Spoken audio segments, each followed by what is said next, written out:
So we've sold 40 of those licenses in the first year. So since you opened the business, Since we opened the business, no, not since we opened, we sold far more, over 40. But in the first year, in 2022, from October 2021 to October 2022, we've sold 40 licenses.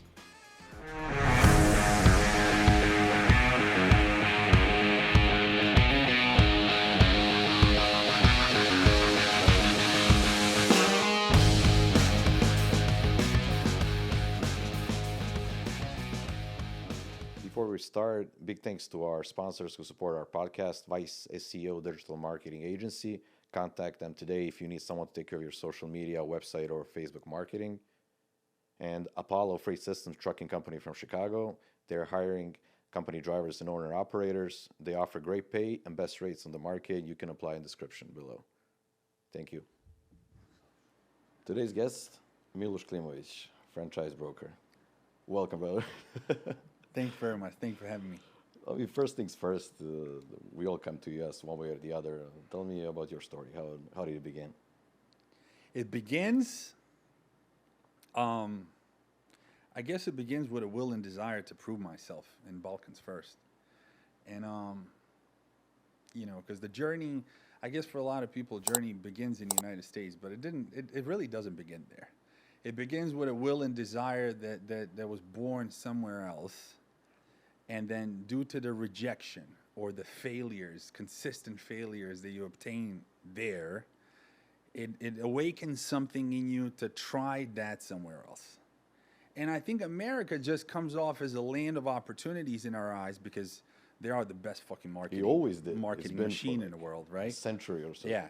So I think that media and marketing development that they have urges us that we're better, which is fucking amazing. We're better at picturing our dreams attained here than the country we were born in.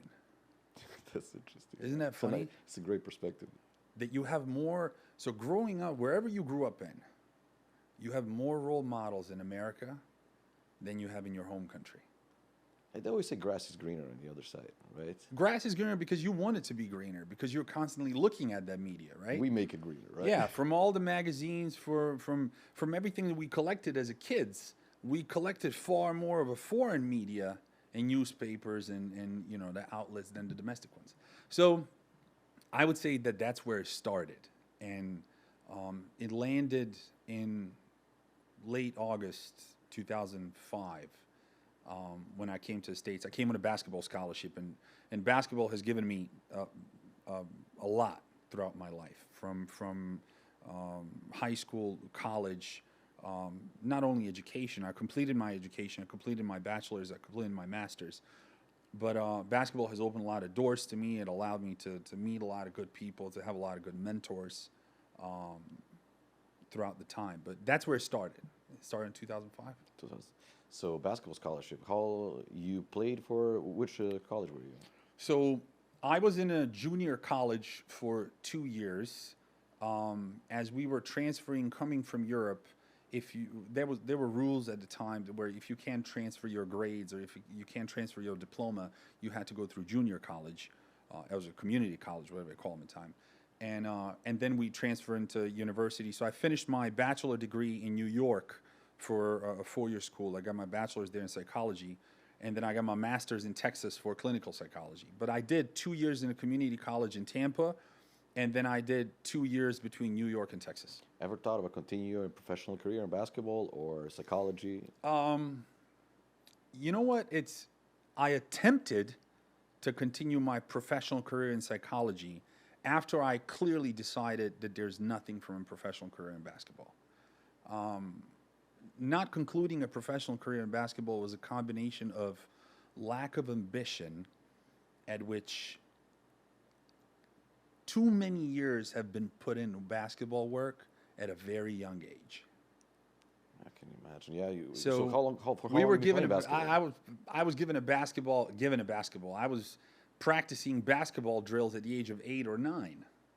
So when you get to the 18 or 19. You already have 10 years of basketball in you. So it almost comes to the point where, are you doing it for fun? It's like a job, or yeah. has it become a job? You know, can you blame Jokic for saying, you know, it's just a job like your job? I don't know if I love Definitely, a my lot of people job. can't blame him. But Honestly, I think it's difficult for him to tell the truth, it's a strange concept in the U.S. but I think that's the truth. I think the truth is that the coaches we have in Balkans enforce us to think, act, and work like professionals when we're in our teenage years. That's So why- now you get to Jokic is how old? What was it, 28, 9? 28, 29? He's 995.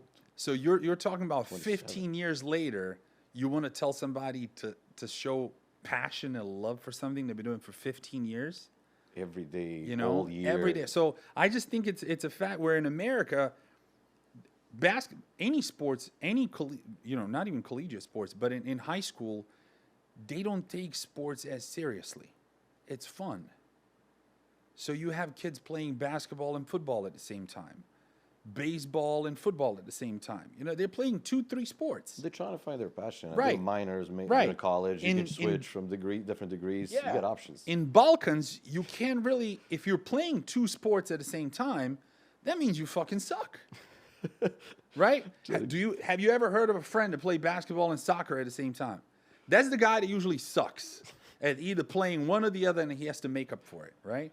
So in America, I think they make it fun, and when they get to collegiate level, you take it a bit more seriously, but they have a very well balanced system where they do focus on your education, they encourage you to complete your education, but then they encourage you to have fun playing the sports that you were either given a scholarship for, or you know, you just like playing. And they want to make sure if you don't succeed in become a professional basketball player, you can Yeah. have, in your case, like you can do psychology, you can become a psychologist. Well, so you know, it's options. they actually, truth be told, and I think this applies to all collegiate players, that they always advise you to chase your academics first, no matter how good you are. That's great. They always advise, they'll consistently tell you, your career is going to last 5 to 10 years, but what are you going to do for the remaining 25? And obviously, kids at the age of 19, 18, 20, they can't fucking absorb that knowledge, and they don't have that vision. But you have people who are telling you that, which is nice. Yeah. They anticipate what's Right. going to happen. They really enforce it. To the, you know, comparison with other cultures, once they see the talent in something that they can turn profitable, they immediately tell you to drop the books and go to the field or go to the court and go whatever it is. They know it's big money, then you don't need a career at that point. Yeah. But that's great. I mean, what was the impression? You just come in. How old were you? 18? I was 18. So you come in here, you away from your family, I Yeah, assume, and yeah, stuff. yeah. So you come here and experience. Was the U.S. like we always have in our head a picture? You imagine U.S. is going to look like that. What was your first impression when you got here? It was exactly what I pictured it as, but I couldn't clearly understand it because I spoke terrible English. My English was at the point where coaches that welcomed me at the airport were asking me if I'm hungry, and I couldn't fucking understand them. So the night that I landed in Washington, D.C., or Minneapolis, I believe, when the coaches picked me up, I remember I went to bed hungry because I couldn't explain. First, I couldn't answer whatever the fuck they were asking me, but I couldn't explain that I was hungry. At that point, it hit me. In order for me to make my name here, or either survive, or even, you know, make myself relevant in this world, I have to obtain a language. Language is the first thing that I absolutely have to master in order for me to have any chance here. But as far as like the impression, yes, I was amazed by the simplicity. I was amazed by the scalability of things. You know, as you go in a smaller towns, you're going to see a lot of things that are just in a smaller size. You know, McDonald's is just smaller in terms of the object or building that But it's in. infrastructure is still there. But infrastructure is there. So then I realized that, you know, going from town to town, from city to city, or state to state, cultures change. New York culture is different from Florida culture. Florida culture is different from Texas culture, but the infrastructure is the same. So at no point of time you would feel a foreigner. For as long as you're in America, an American from the Key West will never feel foreigners in Seattle. Still America. It's 50 states. It's a Yeah. lot of different people, a lot of different Yeah. nationalities, and that's why I assume it didn't take you too long to assimilate and get along with everyone. There was a lot of different people from all over the world, I assume, playing Yeah. basketball. So Yeah, it was a diverse portfolio, and then it's like, you know, I was born in Bosnia. I was born in Sarajevo, and Bosnians held a pretty good reputation on collegiate level. The players did. So we had a great reputation. It was just hard to identify it on a map, right? For you to explain people where Bosnia is, or for any matter, that region at all in 2005 was like fucking, you know, it's like it's close to Russia, or, you know, we all got those feedbacks. But diversity was there. Diversity was there, and we were very welcomed. Even at that time, in those difficult times, 2005 was a difficult time for America. yeah, I mean, so you come into U.S. and you play basketball. You finish school. You go into college. I'm assuming you had a good time. It's not like you just playing basketball. How it was it Yeah. hard? You had difficult moments. Playing? In general, life. In life, I did have difficult moments. I had difficult moments from perspective that I felt lonely a lot. Was it lack of friends, or It's you're not just a lack busy? of friendship. It's lack of. So I'll tell you what it is. So, in my opinion, I think there comes a point where when you go when you come to the States, I don't know if you guys experience this, but when you come to the States and you're isolated on your own, I didn't have any peers that were from my country, so it was a will and a force to speak English, to engage with Americans, right? But eventually you develop a new personality. And in that new personality, you're enjoying it for the time that you're using it amongst the people that are receptive to it. However, your original personality and character that you were born with are just, you know, sitting on the side waiting for them to be called in. And then after a few years, you start feeling that person that was lonely for a long time. And that was challenging part. It was challenging part knowing how to satisfy the needs of a soul when you needed to remind yourself of some nostalgic things, you know, listening to the music or eating food or talking to friends. Because just like phone calls to the house, they don't cut it. Mind you, we're talking 2005, 2010. You know, before the Instagrams, TikToks, Facebooks. You know, we're talking MySpace. We're talking MyFi. We're talking Skype. You know, so the connections was a lot different. But I missed, at that time, I missed that. In 2010, when I came to Miami, then it changed, because I believe that Miami at the time was by far the most diverse city in America. Probably still is. What do you think? Yeah, it probably still is. It just, back then it had a lot more influence from Europe than it has today. I think Latin American influence, Latin American culture in Miami has developed in the last 10 years like no other. No other. You know, I mean, single-handedly, Messi deciding to sign here and come here was not done out of love for fucking empanadas that he has in Miami. You know, clearly he had a support and a factual evidence that the Latin community is massive, and he would just have no problem with selling jerseys, tickets, endorsements, Yeah, and so on and so it's forth. crazy. So you have, when you moved to Miami, I guess that guy that was sitting on the sidelines, that was waiting to come in. Did that guy showed up after you That moved guy, he would come out at coffees with certain people. You know, people would invite me for a coffee or a lunch, and we would reminiscent of all days, people that came from my neck of woods.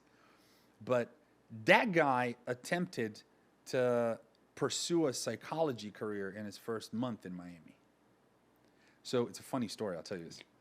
So I get to Miami, and I contact my dean at Abilene Christian University in Texas, where I studied psychology. And I said, hey, listen, I'm here. They've sent me my diploma at the time. And I said, well, look, I'm out of work. You know, if you can suggest me any work, if you can give me a reference anywhere. So he gives me a contact to a clinical psychologist that had her clinic in Coral Gables in Miami. And I contact her and I go and I show her my diploma, I show her the reference. Dean has also made a call to her and referenced her on my grades at the time and how good I'd done in college. And she goes, okay, so what you would do is you would go through internship for 2 years and your salary would be $27,000 a year, right? Which at that time, it was approximately $2,200 a month before you take the taxes away. So my brother and I lived together in a studio apartment at the time. There was $750 rent. So that math, it didn't sound that bad. At least I would do something that I shouldn't say enjoy doing, but at least I have something knowledge of applying and helping people, right? Well, what happens is in a December, I get a job as a door guy that sells tables in a nightclub, right? And in particular, it was Live Nightclub at Fontainebleau Hotel. And this is 2010 Live Nightclub, where people paid an arm and a leg to get in there, right? Well, I made her annual salary offer in about a month. So I called her on January 17th the following year, which is now 2010. I said, ma'am, which is when I was supposed to start the work, by the way. So it was after holiday. She said, hey, I'm closed for Christmas. I'm closed for holidays. January 17, after Martin Luther King Day, or MLK weekend is around that time. Why don't you give me a call and we'll start the internship. So I called her and I was like, look, ma'am, I appreciate the offer. I want to thank you for everything you've offered to me, but I think I found my passion in something else. And it just, seeing that kind of revenue and income in nightlife in the span of 30 days, it was, and how easy it was to obtain it and how comfortable I was communicating with people in nightlife. I knew it's going to be something that I'll be doing for some time. I guess it matters that you enjoy what you're doing. So yeah. Even that job, you're looking for something you're going to enjoy. Yeah. So nightlife, you enjoy it. Yeah. And when it pays off, yeah, that's even better. When it pays off big time, that's yeah. even better. Yeah. So how long you end up doing that? I ended up being nightlife on and off for 10 years. 10 years. And you know what it was? It's nightlife is a great cash flow business. It's not as profitable as people think. But what the reason I enjoyed nightlife for the most part is the social interaction with people and the fact that everybody was in a good mood. No one has gone to a nightclub with an intent to fuck shit up. Right? Or very rarely. You have a very small percentage. And those people usually don't stay in the club the whole night, right? For sure. Yeah. But I loved that interaction. I loved when 300,000, 400,000, 500,000 people are going to a place and they're genuinely happy and expect to have a good time. It tells a lot about the energy. But what fascinated me the most about nightlife is the reality that people would go and spend thousands of dollars of incredibly marked up product, aka liquor, to sit at a booth for 2-3 hours and go home. Why do you think that is? Energy. People are paying for the energy of that moment. Yeah, people like adrenaline. We're addicted to adrenaline. People, so yeah. That gives you a couple of hours of people are. It's a high. It really is a high. And it's an instant high. Instant high. So you're waiting, really, in growing up as kids, and you can relate this to any culture in the world. Every culture in the world has the music influence and gathering influence where we all wait for that one moment. We're waiting for that song. We're waiting for that beat. We're waiting for the artist to hit the mic and say the first couple words. We're waiting for that moment, right? It just... Some cultures know how to take advantage of it and make it very profitable, and some don't. I think that's the difference in it. And we can relate to knowing how to be hospitable, how to enjoy our free time. We kind of like hanging out and drinking. That environment. That's we grow up with that. Yeah, we do. That's why I think for you it's easy to get into that. Yes. I think, well, look, so the pros and cons of our culture, right? So I think the hospitality courtesy and treatments that we were taught how to give is something that we've definitely mastered. I would say that that's by far something that I stood out by amongst Miami nightlife scene, right?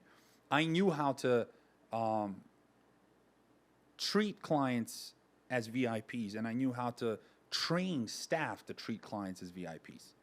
What I've learned here is that how to charge for it. That's what other cultures still haven't figured out. That's the master part of it. Is it anyone in particular VIP? We said a lot of VIPs live. I mean, how many VIPs? Well, it went from Live to Amnesia nightclub that was open briefly. I worked at Bamboo nightclub.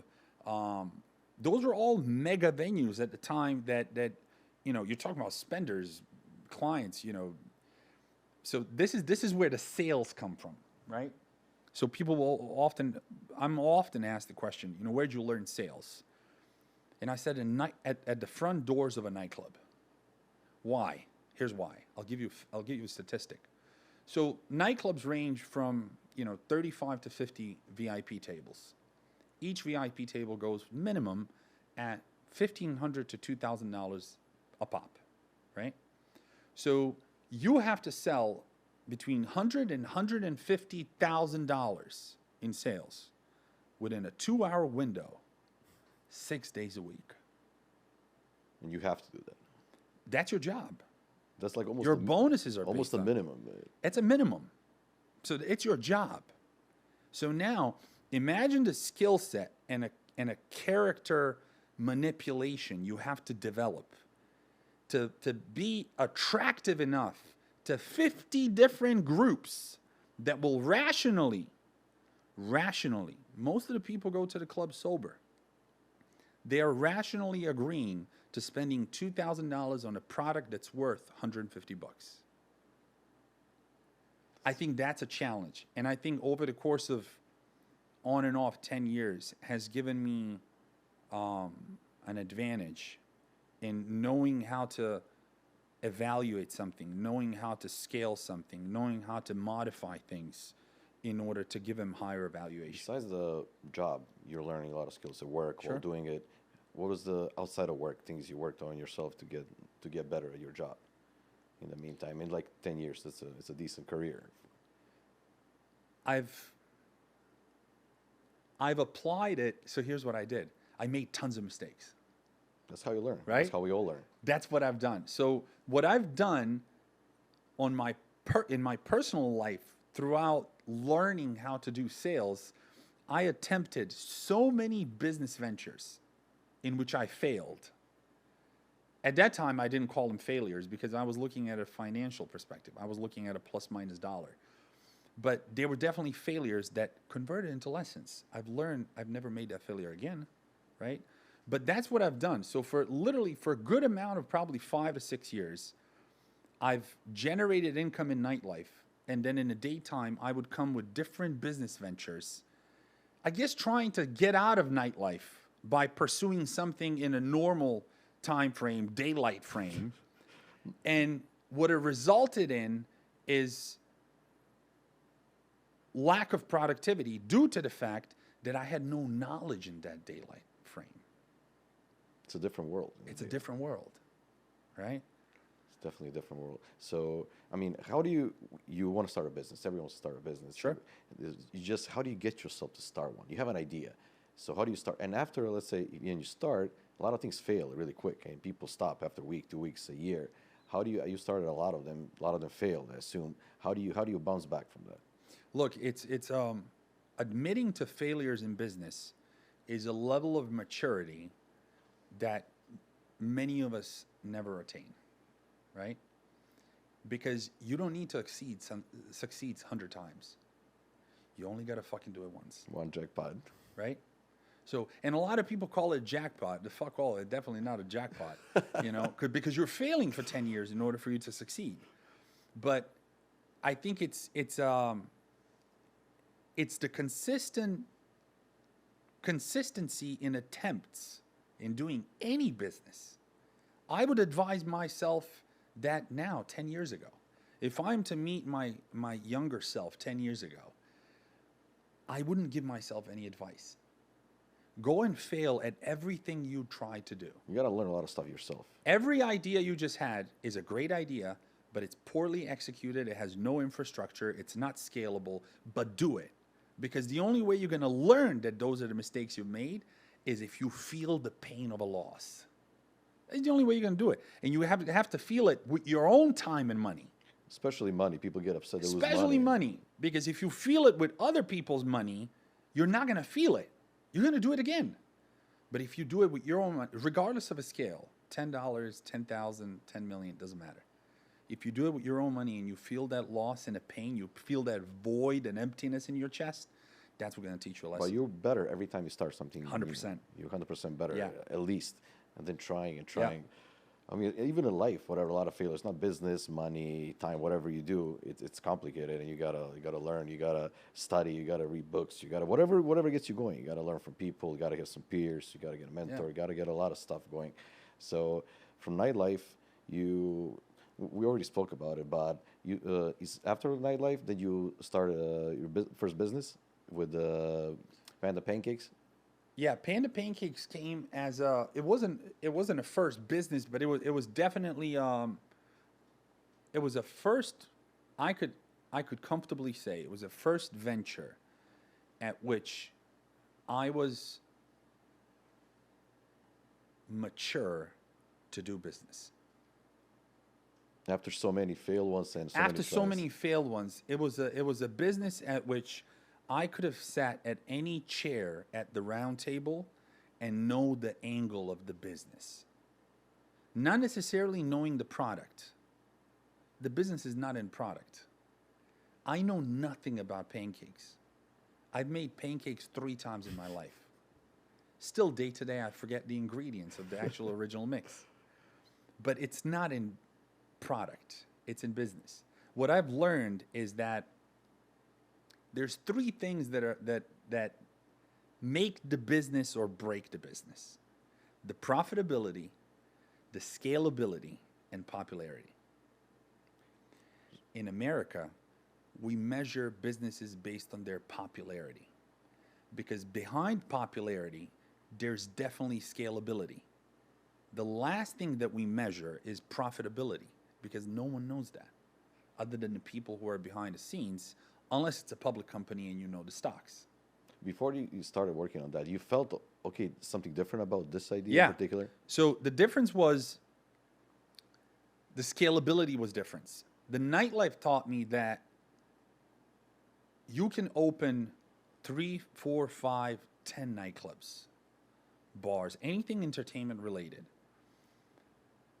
And from what Miami nightlife taught me is that you simply will never be able to step back in which the venues can run on their own, right? You always have to be involved. You always have to be involved. And you realize the bigger your status grows in a city, the more of a demand you are as a person. So now when you're trying to be home at 10:30, 11 o'clock at night, you'll get a text message from 3 or 4 VIPs that are literally saying between the lines, if you're not at the club tonight, I'm not going to come out either.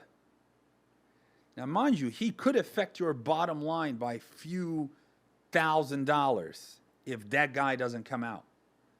So now that you're realizing you're not only sacrificing your time, you're sacrificing your health. That's the popularity, you said. That's the popularity part, right? So now, looking at a Panda Pancakes or developing Panda Pancakes as a business, I've identified scalability at which it can run itself without my physical presence. And I felt like I fucking discovered gold. Not because of the money, but because of the scalable part, right? So, but you felt that before you started, you thought about it, okay, this can work, and then you started doing everything? Or I'll give you a story on how I came up with a Panda Pancakes, right? So, in 2020, I'm in Ljubljana, right? and I'm with a few buddies of mine, a few old pals, and they take me out to dinner. And in downtown Ljubljana, there's this restaurant called Sarajevska Cevapdžinica 1984. Shout out to them, right? And we fucking dive in. We eat pounds and pounds of meat. We fucking, overkilled it. So they go, hey, save your desserts. We're going to go around the corner get some pancakes. What the fuck you talking about pancakes? I can't eat pancakes. We just ate 3 fucking pounds of meat each. There's always room for dessert. There's always room for fucking dessert.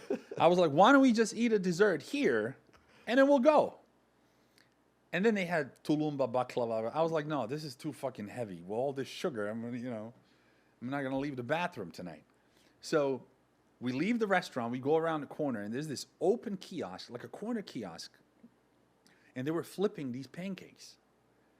And my buddy goes and orders for 6 of us, right? And when I saw him paying, he was paying with 100 euros. So I'm like, but he had other currency in his hand. So I'm like, yeah, how much you pay for that? He goes, 84 euros. For the fucking what? It's 6 of us. Guys got a few waters and Coke. I mean, what'd you pay 84 euros? He goes, yeah, that's what it costs. So I go back, glance at the menu, and I see that there's 6 euros, 8 euros, 10 euros. So I was like, wow, these are fucking pancakes, bro. This is America. I felt like an American patriot at that point. I was like, this is our shit. How the fuck are they selling our shit in their country? So I go to the lady. I'm like, are you the owner? She goes, I'm not the owner. I said, where's the owner? She goes, the owner's going to be here tomorrow morning at 7 o'clock. So I changed my plans immediately. I was supposed to leave Ljubljana that night. I stay over that night, and I go to the stand at 6:30, 6:45. And there was a lady there, and I introduced myself. Hi, my name is Milos. I'm from Sarajevo. She happens to be from Zenica, Bosnian lady too. And I tell her, I was like, listen, I live in Miami now, and I would love to bring this concept to the U.S. Would you license it to me or franchise it to me?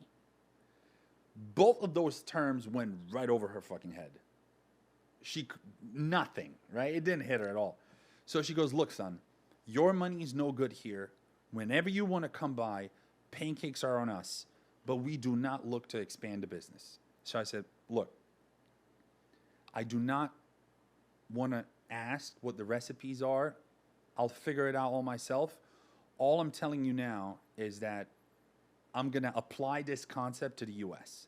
without using your name, likeness, recipe, any of the above. She goes, best of luck to you. So we come to Miami, and we open our first kiosk on Bayside, right here in the corner. And for the 3 months that we were open, we were averaging approximately 18,000 a month in sales. 18,000 per month in sales. So me looking at those numbers coming from nightlife, I panicked that I'm going to go broke. I was like, this shit is not, I'm losing again, right? Here's another fucking lesson. So then I looked at a P&L report, and I see that I'm in a profit of over $8,000 per month. Just first couple of months, right? 3 months. First 3 months. Right? So after the cost of goods, the payroll, and the rent, I'm profiting 52% in the business. Which is amazing. And I spent about 8 days visiting that location in 3 months. You didn't even go there to? No. There was staff, hourly staff that was operating. It was a very simple system, right? So I said, there's scalability written all over this place. And that's when we opened a second location in Aventura Mall. Bigger profits, bigger revenue and bigger profits. And then I started doing something that I fell in love with, franchising. I started after consults and, advisory sessions and meetings with people who are far more knowledgeable and experienced in this than I am. I identified franchising to be the ultimate American dream. For you or in general? I think it's in general. I think it's general. And I think that America advertises that forever. It's just people are having a hard time reading it. America doesn't tell you to come here and work 9 to 5 for 40 years and then collect your pension and go to retirement. Nothing says That's that. not really what they're advertising you. They're advertising you that they're showing you thousands of avenues in which you can make passive income off of the blueprints that have already been given a check of popularity. Why? Here's the ultimate debate. Why start your own business and work so hard into generating its popularity to where people will come to that business on their own, so then you can scale it and make it profitable, when there's businesses on the market that already exist and they have a price tags on them? So it's always that debate. But in the franchise, you can see franchise everything everywhere you go. Like you mentioned earlier, small towns, big towns. Let's say McDonald's, for example, or there's a million other examples like that. But that's franchise everywhere. Everything is franchised. Everything is franchised. I was talking to a friend of mine the other day, and we had a franchise topic conversation, and he goes, "Well, what about the NBA?" I said, "What about it?" He goes, "What about the Heat? Franchise. What about New York Knicks? Franchise. Well, who do they franchise from? NBA."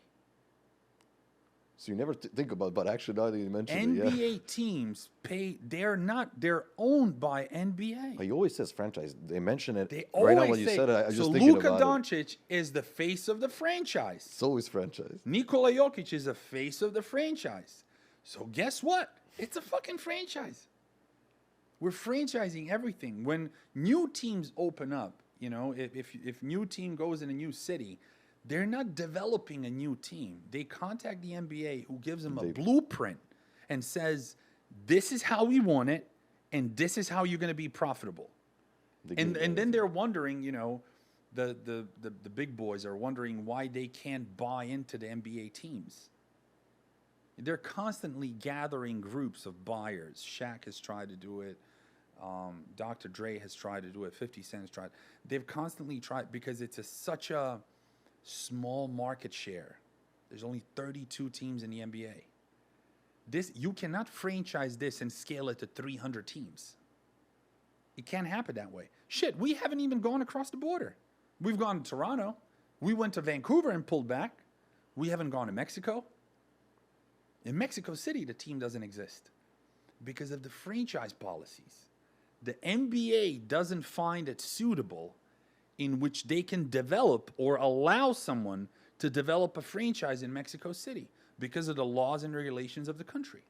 But one day, if they decide they can do it and it's profitable for them, they're going to do it. They will do it. Mexico has to comply. There was a debate. They were planning. There's a debate for sure. There's a debate. Just like in Toronto. I mean, in Toronto, it's been there since 96, 97. But it's been a debate that will go to Mexico. It's been a debate that will go to London. But it hasn't happened yet. So when you started business with pancakes, so how long it took before you started franchising, or you said you giving license away? What's the exact So what term? we were doing is we were licensing them. So we realized that in franchising, for you to franchise a business, you have to register as a franchise, and you have to obtain an FDD, which is a franchise disclosure document, upon which lists all the laws and regulations and rules and blueprints of your business that others have to read and sign and be approved of, and they kind of have to obey by those rules and guidelines. If you don't want to do franchising, you can license your business, right? By licensing your business, you're allowing someone to use your copyrights, trademarks, and patents and do it as their own business.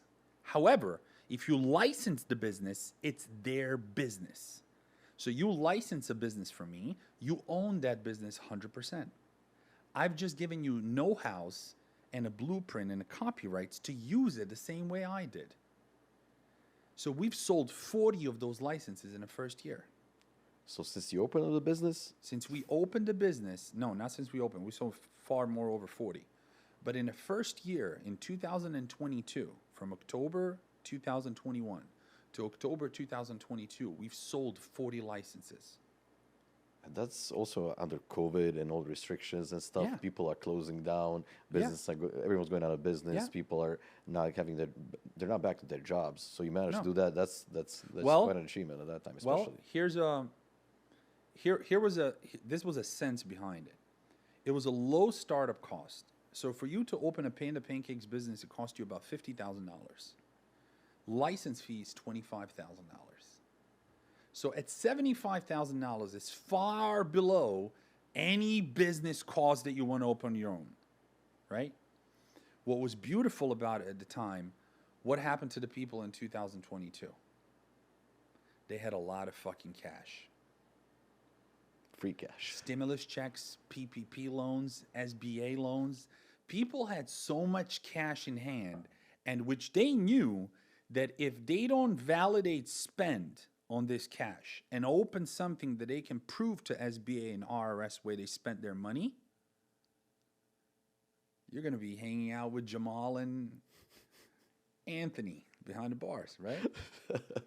So now this is something that I knew that this was going to happen. So developing a business that has a low entry cost, but it has a fairly high revenue stream for a year. Panda Pancakes grosses up to $300,000 per store, and it operates at 42% profit margin. This is a no-brainer. What's the catch? What's the idea? Why is Panda Pancakes working better than other stores? Why would people are like, okay, this is gonna work? These show in the blueprints. You're gonna be making money. Okay, this is gonna work. But why? What's the main reason behind Well, the main reason is profitability. So you have to show your profitability. So when people are looking at it from the core numbers game, they say, okay, I'm investing $25,000 on a licensing fee. I can apply for a business loan to build my business at a very low interest rate, at which my return on the investment is in 8 to 10 months, I'm break even. So from numbers perspective, it looks good, right? So there's a green check on numbers. Let's go to the next page. We're at a product. Our slogan says, everybody loves pancakes. And just so it happens to be validated by everybody in America. And it's true. it? It is true. Pancakes are a homemade product that no one has ever said, I hate pancakes or I don't like pancakes. Sure, you might not eat pancakes every day, but everybody certainly loves them. And I think it's a product that, you'll always have another burger joint open up. You'll always have another pizza joint open up. We were the first pancakes franchise. First, yeah, that's the catch. Now it hits that's you. the catch. Yeah. Now it hits you. But not a first pancake franchise where it's a pancakes house and the cost of build out was $900,000 and you have to buy a building or go in a building that we commercially own so you can lease it. Not a Waffle House. It's a Panda Pancakes where at $75,000 you have a turnkey business. That was the attraction. Your first year, getting your money back in a way, which is unbelievable. In 8 to 10 months. Most businesses close first year. Correct. They can't and even now keep on our niche too was, we have now expanded beyond that, but shopping malls. We stayed in shopping malls. So people that would buy the license, right? So say you're coming in from you're an immigrant. You come in from a foreign country, and you can afford an entry cost. You have the $25,000 to invest. And you love pancakes. You loved pancakes where you came from. You're going to love pancakes here. The next question that you're very concerned about is, how are people going to come to your store? So then we say, hey, buddy, you're in a shopping mall. There's a lot of people there. There's people that come. We're bringing you 250,000 people a week. Shopping malls in America, thank God, are the #1 drivers of revenue for small businesses, day to day. And America, day to day, has the highest number of dying malls that they've ever had. And they're still #1 driver of revenue for small businesses. So those are your 3 components. Your product is very likable, you're profitable, and you're in a location where customers go to the stand at all times without you needing to do any marketing, any flyers. All you have to do is let the baking smell of your pancakes float throughout the mall. And it will. I can go for some And pancakes right now after the pancake talk. Sold. I just sold another license.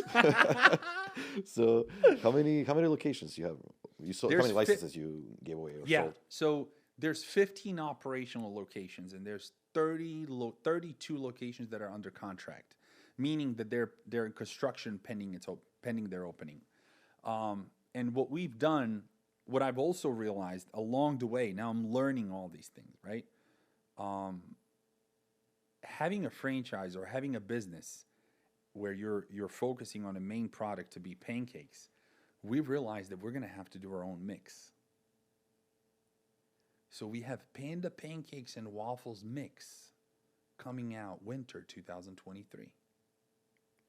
It's going to be available on Shopify, Amazon, and e-commerce of Panda Pancakes. That's the big money. How much are you involved today in all of that? Very much. I'm very much in a product. We have a team that does the product development, in licensing and franchising, very much on day-to-day basis. But I'm very much. You love doing it? I love doing it. I love doing it for the purpose and reason that I believe in it. I really believe in it, and not only from the aspect that I believe in a brand and a company that I've created, but I believed in it so much. The concept itself of franchising is something that's mesmerizing. I'm happy that I didn't run into it before, because it would probably hinder me from making all those mistakes that I've made, and I wouldn't come into the game with as much education as I have today. But I've learned it at the right time. So you love what you're doing. You have a business. You made some decent cash. Or you enjoying your life. So what made you keep going? And you want to do more franchises? You have more business ideas, or you went into franchising? What's the next step? The next step was applying something that I guess I obtained in nightlife. Applying sales where they're needed. There's a lot of, from our success with Panda Pancakes, people have come to me, and asked me to broker their business. And that's how Brokerage was born. That's how Brokerage firm was born, that grosses nearly $10 million a year today. From people seeing your success and how you did off of sales. So they have a product that's profitable and it works, but they do not know how to sell it. Especially foreign companies that have been very successful internationally in Europe or Latin America.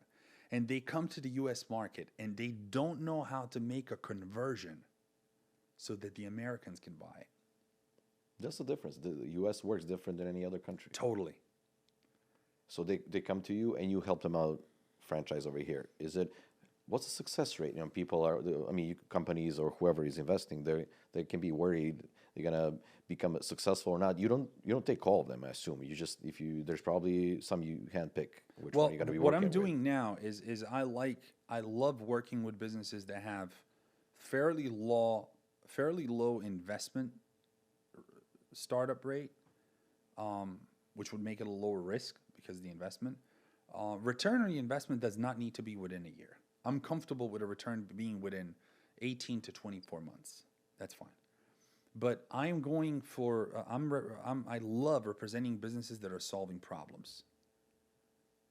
So we have, we're representing a moving company that's going to it just got approved for an FDD. It's going to come to the US market. Health and wellness club for women only, called Figurella. We're representing them as well. All these businesses essentially are I guess when I talk to the people who are buying these franchises, I see myself in them.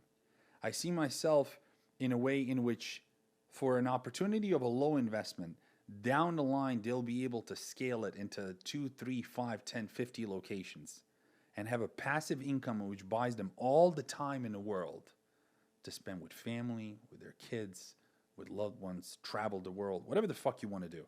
But that's the only form in which you will obtain wealth, especially coming from a foreign country, because we have different systems of development.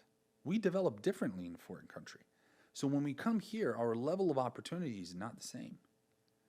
Definitely not the same. So that's what I love doing now. I love it because every time I face a potential franchisee, the product and business that they're interested in, I explain them, I hear their vision, and then I modify and adjust that vision in a way in which 5 to 10 years down the line, this will not only give them passive income and free time, but it'll create a generational wealth for their kids. You probably, I mean, when I hear this from you, you're talking about yourself. You're trying to, Yes. so you're like helping him out. You're making Yes. money, of course. Yes. But that's But why you it makes, feel good making it. of course, right? yeah. You know, you just if you do it for the money, this motivates you even more. 100%. It's a doing things for the money is a sprint. You're gonna run a sprint and you're gonna be exhausted. You're at gonna the run end out of and breath fall very over. soon. You run out of breath real soon. But doing something you love, and doing it for the earning something you love, at which people will gladly pay you for the consultation and the feedback you've given them, or the opportunity you presented in front of them, is an amazing feeling. And that's what drives me. That's what makes me very happy to do the calls, to do the meetings, to do the conference calls with the teams. That's what gets me really excited. What's the percentage approximately of people franchise ideas or people on franchise that you take in actually? From the companies that are submitted to us as Yes. applications? So we're submitted anywhere between 3 to 5 companies weekly. That's a lot of companies. Yeah. looking for you. We have to, and that's happened since January of this year. We've taken on 3. That's a low margin. Very low margin. So statistically, and I'll give you a comparison. What's the percentage of companies that have actually gone through with the investment on Shark Tank? It's probably They're super at low. 1.7%. Yeah, super low. Right? So you have Damon John has taken over 20 deals in one of the seasons and ended up not investing in any. Because the companies will come off at first and they'll say, oh, we're great, we're expanding, we're growing, are you profitable? Yeah, we are. How many employees we have? Hundreds. And all the puff and the hype until you start going into the documents and just verifying things. You don't want to find it. Mind you, you're not going into the mindset to find something wrong. It just comes up and say, hey, by the way, your profitability said to be 35%, but it shows here that it was 8. Oh, it was inflation and cost of goods and my partner robbed me and I cannot sell this to Alexander. Because this is something, he would be very much interested in the product, but if I take it on my portfolio, he'll take my word for it. That makes a lot of sense. That's It's sure that he wants to find out who invented that product or who created a business. But the reason of your purchase will go behind my statistical analysis that I've shown to you. So 90% of your decision to buy that franchise comes from my conviction in you. So when you take on a company, what's the time frame? How long you how long you work with them until? Is there any particular time frame? Yeah, of course. So 5 years is a representation period. So for 5 years, as a franchise brokerage, we do revenue shares. So there's 3 points of revenue channels or revenue verticals that you have in a company. There's your franchise fee, right, which is an upfront fee that's paid to the company, and those can range anywhere from $15,000 to $150,000, depending on the complexity of the company and how much training does it actually take in it. Then you have your royalties that people pay monthly off of using your image and likeness and copyrights and trademarks. And as a third vertical, you have the consumables, such as Panda Pancakes and Waffles Mix. So it's something you're consistently ordering and consuming for your business in order to sustain the revenue and profitability that you have. As franchise brokers, we negotiate our revenue splits in each of those. So let's say someone wants to buy a franchise from you or in franchise in general. What do you suggest they look at and how that looks like? Actually, let's say I have $100,000, for example. I want to invest. I want to buy a franchise. What should I look at? How do I start? What's the idea? And should you do it in general? Yeah. Should you open your own business, do something on your own if you have an idea, or franchise is a good option? I think opening up your own business is very hard. It's really fucking tough. And I had 10 years of failing before I opened my own business. How many people have a luxury of losing millions at losing their business opportunities and failing at their own ventures before they get to the right one, right? Especially people in our position that come at a, late teens, early 20s.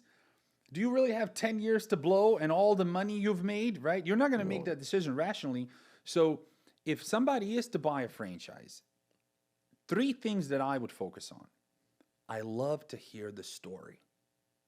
How the fuck did you come up with this product or a concept? Who came up with it?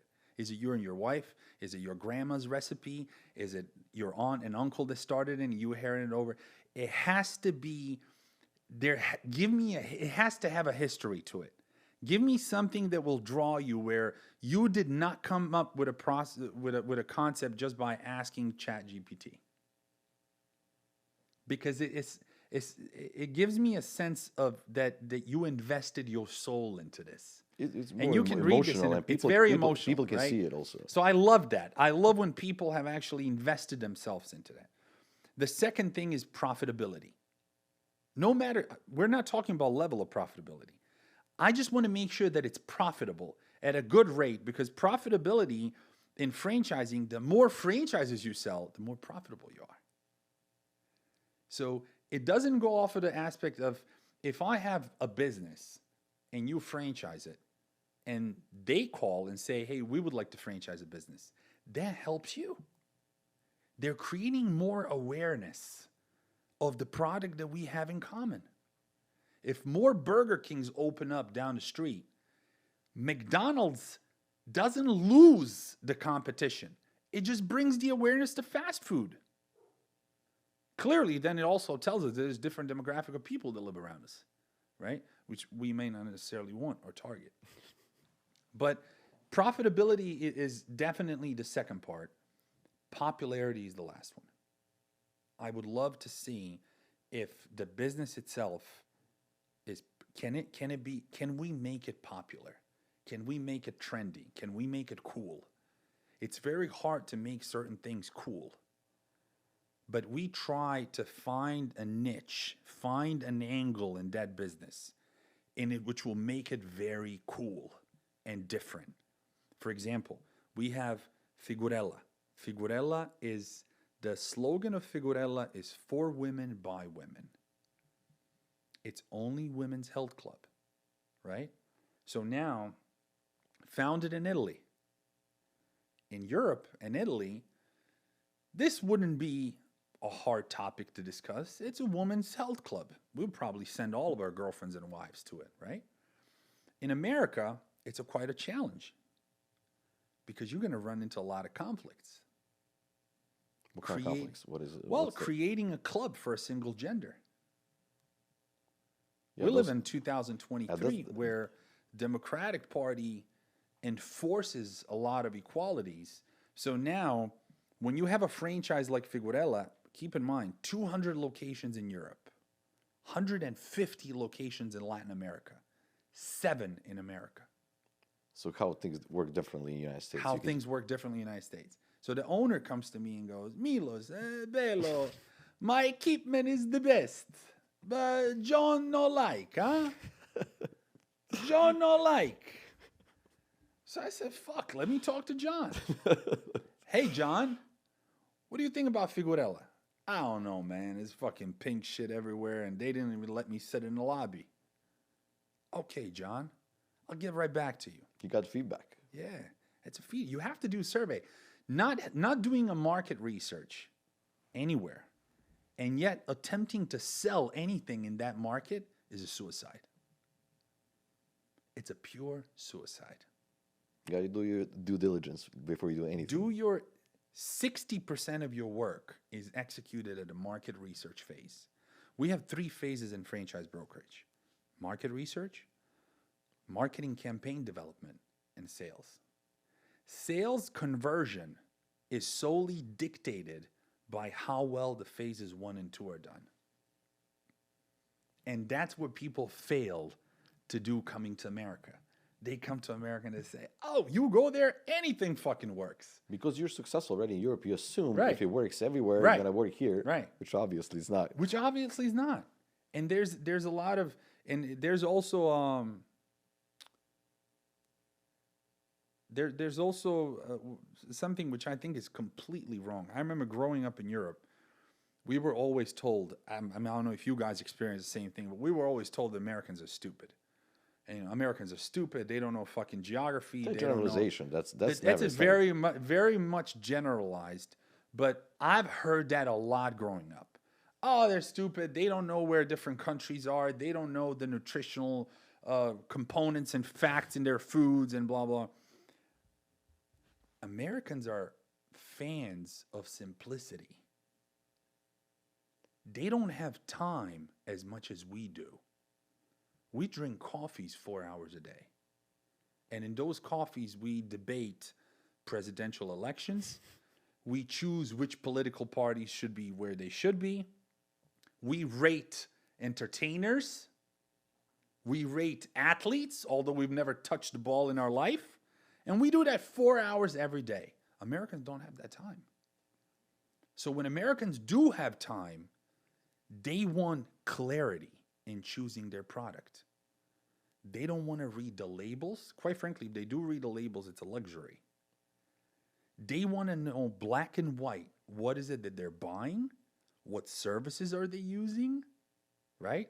And how is it solving their problem? When you start thinking from that angle, it completely changes your perspective of Americans. Yeah, they think and they do things really different. That you mentioned the coffee part. Now I'm thinking, how often you see someone back home actually walking with a coffee?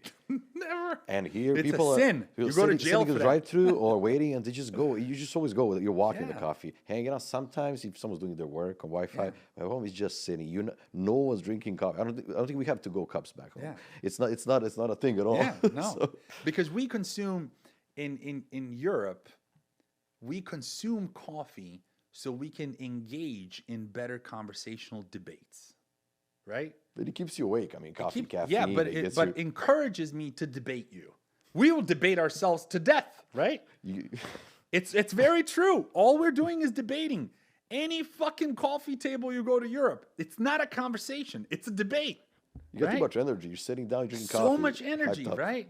So here, people consume coffee to stay alert, to stay up, to stay productive, right? A big difference in it. And it's amazing when you look at it from those angles. Now, given, I'm not saying that Americans do everything right. It's not like... Of course, that's not. I'm No not one does saying- everything but, right. Yeah, but like essentially, really, when you think about it, you know, we were, you know, going to high school. I completed my high school I went to between three schools. So I went to school in Montenegro as a kid. I went to school in Trebinje as a kid in Bosnia and Herzegovina. And then I went to school in Sarajevo. Between all three schools, I've gained so much knowledge and education, I could have easily skipped fucking college. When I came to college, I felt like I fucking know everything. There was no point of me being there. But I think it's so for that reason that in Europe, they try to teach us too much. And here, maybe they're not teaching enough. So there's no middle ground. There's no middle ground, right? Because honestly, you guys, I mean, have you guys completed any education here? I did back in Serbia. But so you haven't gone to college here? No. If you were to attend a college here, you could have easily taken a place of a professor. That's how much knowledge you have from Serbia. It's more theoretical in Serbia. Here you do practical stuff. I Correct. Think more. They say You internships. do You have things- summer jobs. Right. You get to do stuff. You get to experience stuff, and then of course you have to learn. There's of Right. course different degrees. A lot of hard stuff. Yeah. You know, not everything though. Yeah. Why don't we just a lot of theory? Just study a lot. That's But it's the practicality, like you were talking, right? They teach you things that you can apply in real life, not the things that you don't need to apply. Like really, when you think about it, like history, I think I damn near failed history in my my freshman year of high school. And when I reflect on it now, I probably forgot what the fuck was the war hero back in 1420. Who the fuck cares? Like, no one asked me about the war hero guy ever again in my life. But at that point, it was valued as such an important knowledge that you could have. And yet they never told you you're going to apply it anywhere. no, it's not. Even here, I got a job in working as a project manager, and the owner of the company, he didn't ask me. He asked me. I told him I finished some engineering. I did all of that. That's all fine. And then he's like, "Well, he didn't ask for diploma. I expect he's gonna." I had everything ready. He's like, "Can you start on Monday?" I'm like, "Yeah, I'll start on Monday." Yeah. And I was like, and then he gave me. I worked a couple of months. He didn't care what I could have told him I'm a nuclear engineer. He gave me a job. He's like, if you can do this, Yeah. it's fine. If you can't do it, you're out. Yeah. Nothing, Simple. not even a second. He even doubted me for a second. Okay, then first couple of days he saw, okay, this guy has potential. I will show him some stuff. Yeah. So that's how it works. It's more if you can do the job, Or you can't. no one Very cares about simple. diploma. Yeah. At home, it doesn't matter if you can do it first. It's Yeah. just if you show the diploma, then you can get a Yeah. job. So that's different. So also, we mentioned the franchising. A lot of people are trying to immigrate to U.S. from all over the world. Yeah. So we're talking about the possibility through franchising and through investment visas. Can you just elaborate a little bit more on that? It's a big avenue. It's a big window of opportunities that for whatever reason, I think there's a lot of educational sequences, educational block at which we don't understand the language at which they're explaining.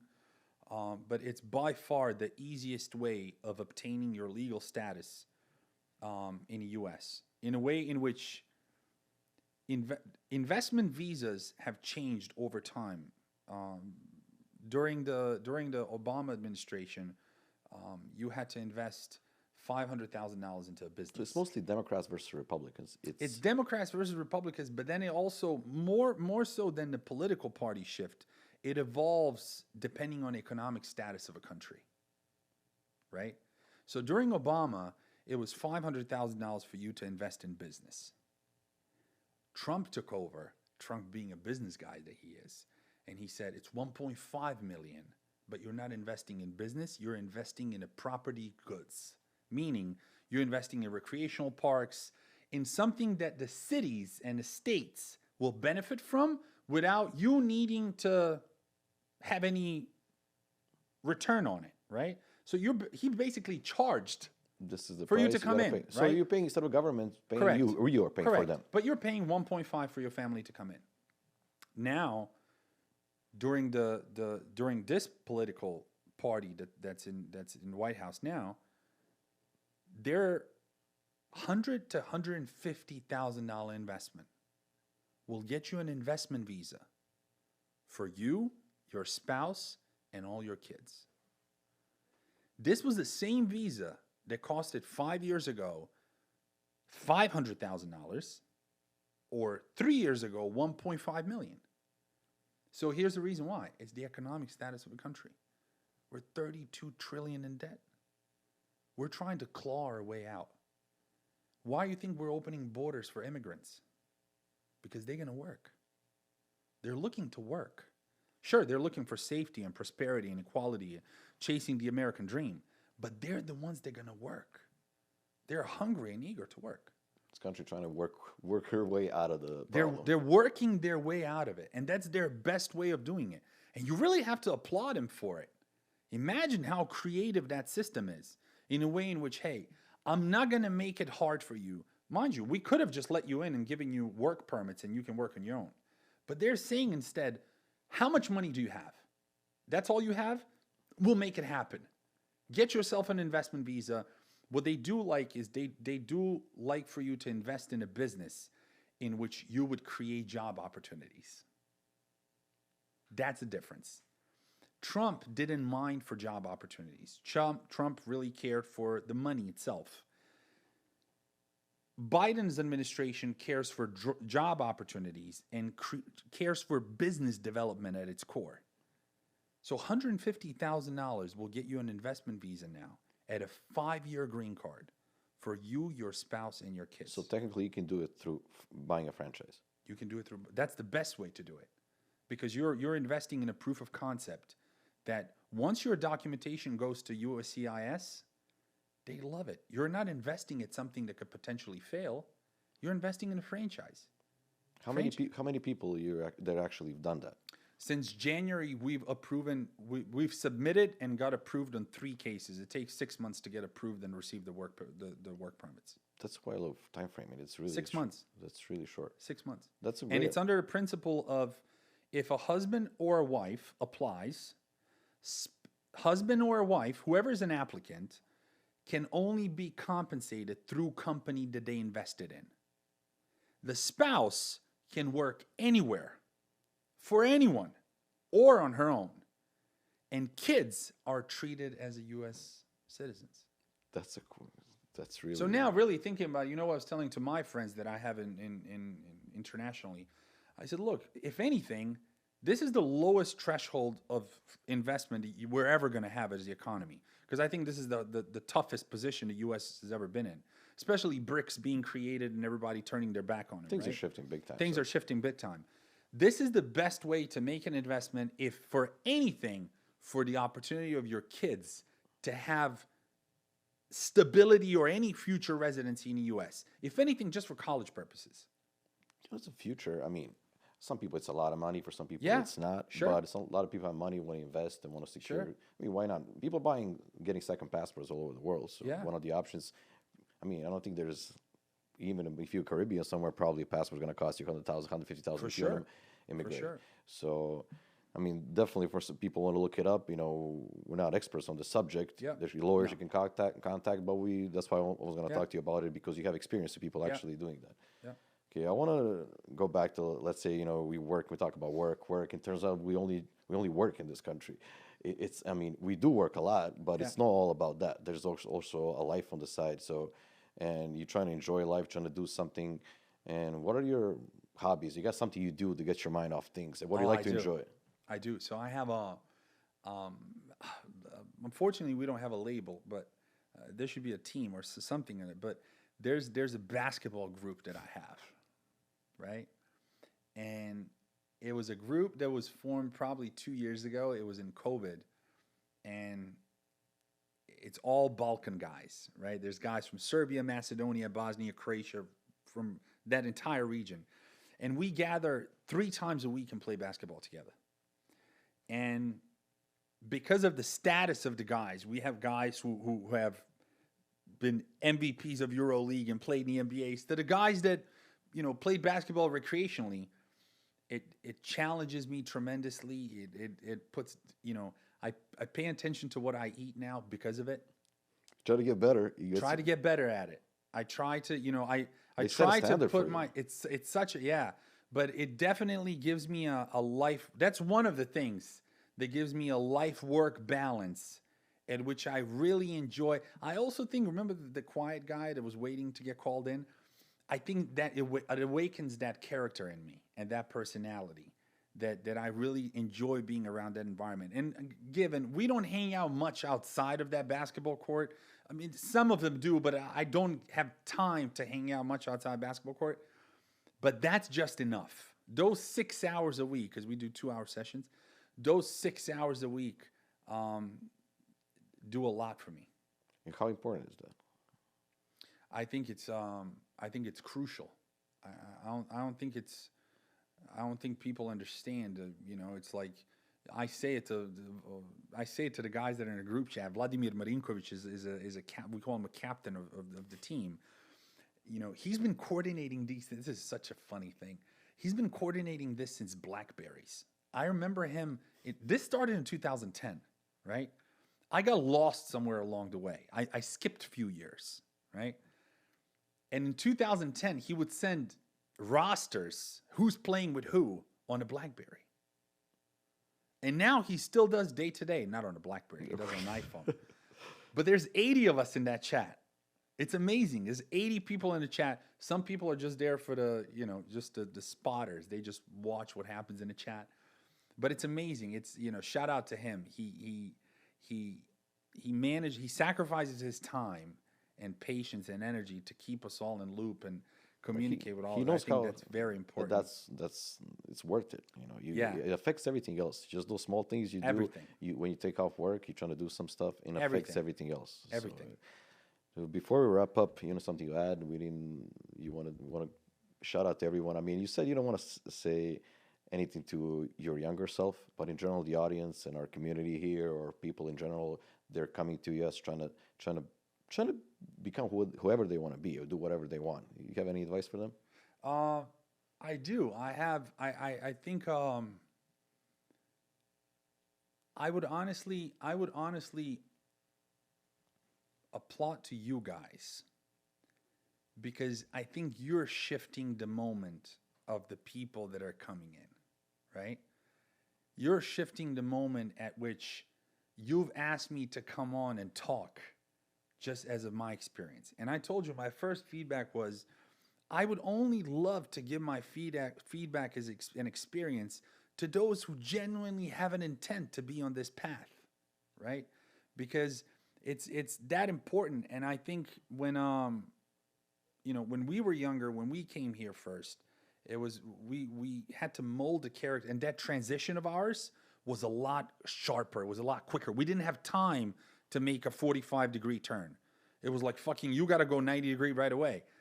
By you guys doing this, you're allowing people to prepare better, right? Yeah, that's the so idea. you don't. But by you doing this, you're simply telling. There's not only 3 options that you can do. What is it that you can do as a Balkan guy in America? You're either a server, a truck driver, or a real estate agent, right? No, I don't want anyone to get offended by this. I'm not saying that those are any category jobs, but it kind of like becomes a conversation of, chances are if you run into someone here from Balkans, what are the chances they're in one of the 3, right? Really small. Which is perfectly fine because I was in 2 out of 3, right? I was not in real estate. I wasn't in trucking, but I did moving for about a month. So I was in hospitality and in moving. So I have 2 check marks out of 3. But I think what you guys are doing is fantastic. I think it's fucking phenomenal. I think the generation and people that are here will relate to it. It will allow him to make better transition. It would allow him to socialize better, to realize that there's more people that are like-minded, and that can relate to them by, communicating cultures that they came from and the cultures that they live in. Definitely trying to show that there's something else also out there. Trying to get to people who are doing something else. Because I mean, if you're happy doing whatever you're doing, that's all fine. But if someone is not happy and you're trying to get somewhere, you're thinking, okay, that guy is too successful. I don't know how he did it. He probably did something. Someone helped him out. There's a story behind everyone. We're 100%. trying to show those stories, and you can relate to some of them. 100%. So thanks so much for doing this. It was a pleasure talking to you. I really, really, really enjoyed it. Hopefully you're going to do it again soon.